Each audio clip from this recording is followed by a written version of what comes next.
I don't know if I'd say no right away. When you think about where you are and what the options are and what you are forced to try to do now that you as a front office have made the awkward decisions that they made at the deadline. Like, don't compare this to what they didn't do.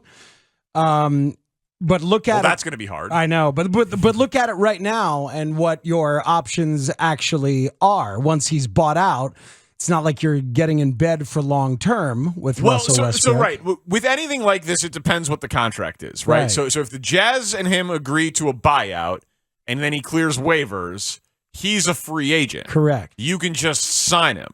So if you sign Russell Westbrook to like a 25-game contract, then I don't really care. Well, like maybe, sure. He's another ball-dominant player. He's a turnover-prone player. Oh. You do need a point guard. Could Billy Donovan convince Russell Westbrook? You're getting to the absolute key of it. Could Billy Donovan convince Russell Westbrook, you don't shoot here? Your job is, hey, can you be so stubborn and crazy and possessive about just being possessed about one thing? I want you to see if you can lead the league in assists while you're on the Bulls.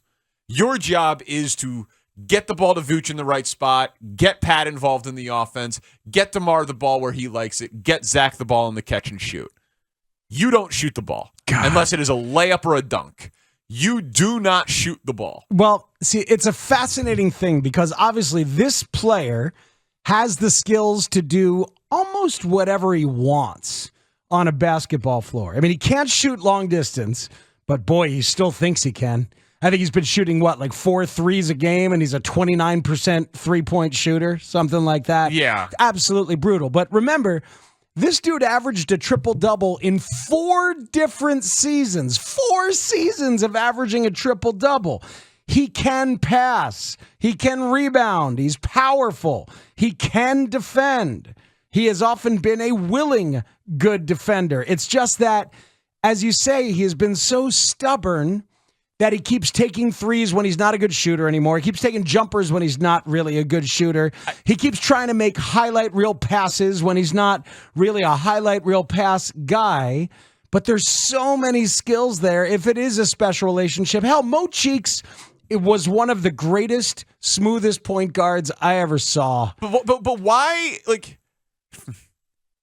you don't think Zach LaVine's a winning player, but you want Russell Westbrook? Russell Westbrook is no. I'm not sure that I want Russell Westbrook. I don't want him long term. But here now where we are, I mean, you want Russell Westbrook or Reggie Jackson as your point guard while you make a crazy charge for the possible 6 seed or the play-in. I mean, that's what they're doing. So my resignation of what they're doing dictates that I see this and all the coaching connections that, sure, might as well. Yeah, I generally subscribe to the belief that there's no such thing as a bad 1-year contract. 25-game contract. A 25-game contract certainly isn't a bad thing. But, I mean, look, it blocks Io. It's another ball-dominant player. Yeah. He doesn't really spread the floor. No, he doesn't. It's another guy who has the ball, and Patrick Williams doesn't have the ball.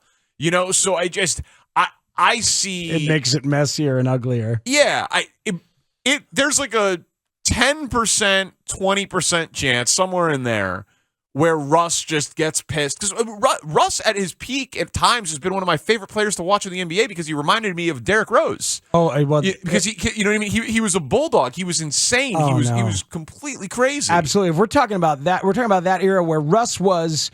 I think Cowley was the one who called him a Wolverine at the time. It was or maybe it was Goff, but comparing, Russ was just this absolute beast who didn't get hurt and who just kept going. And when he got hurt, was fine. Yes, he was fine. And meanwhile, in Chicago, everybody was trying to how can we make Derrick Rose more aggressive? How can we make him understand that he is the best offensive option and he's got to become that guy? And Russ was just like, I'm the man. Hello. Yeah. To a detriment, because he eventually felt that way when his teammate was Kevin Durant.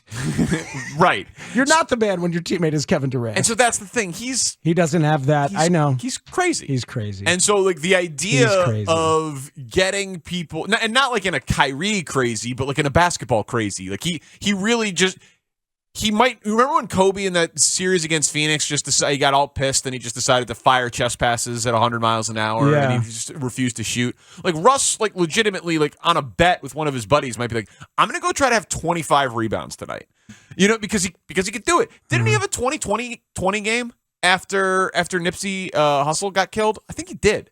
He just decided before the game that he wanted to go do it, and he did it. So what you're talking about is if you can access that kind of pointed and specific stubbornness with him and say, go prove to everybody you can do whatever you want by being an assist and rebound machine and don't take a single three. Yeah, that would just, it would be so out of character, but if somehow Billy had that secret sauce, but I don't think Billy has that secret sauce because he was there when he had Kevin Durant and he wasn't deferring to him. You know what I mean? I do. He knows him, but I don't think you want to get into bed with Russell Westbrook, man. Let me offer you one other possible incentive for doing so, okay? Yeah. Be crazy and fun. Oh, well, listen. Chaos. Sports anarchy and chaos. Dude.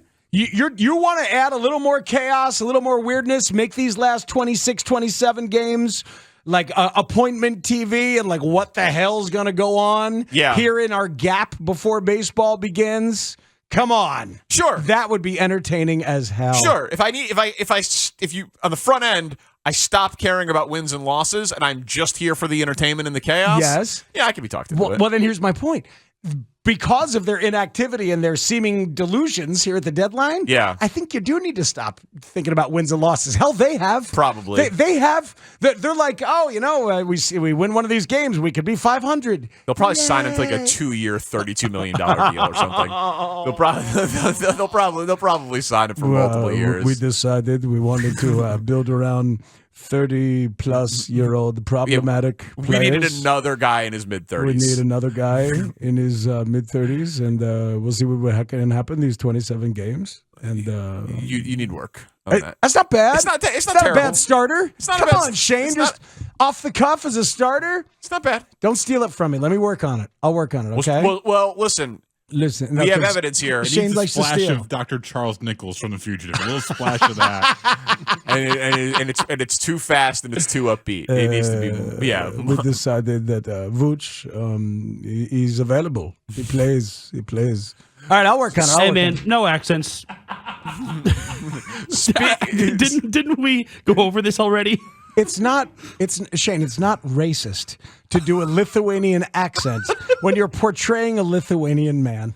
Okay. It's just not. I'm fine.